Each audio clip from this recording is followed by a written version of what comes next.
Oh, look, you've reached the absolute floor of human capability, boiling an egg. I'm honestly surprised you found the kitchen. Boil the water first. Don't start with cold water like a Victorian peasant. We want consistent results, not a guessing game. Lower the eggs in gently. If you drop them and they crack, just give up and order a pizza.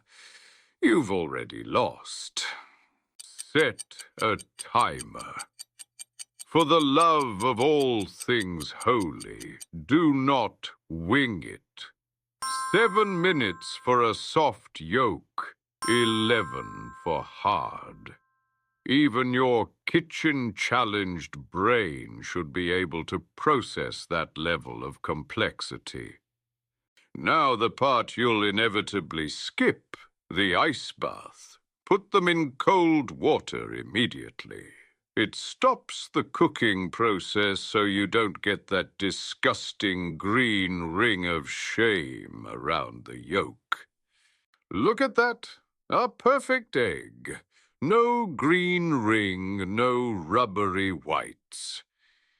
You're still a disappointment, but at least your breakfast isn't.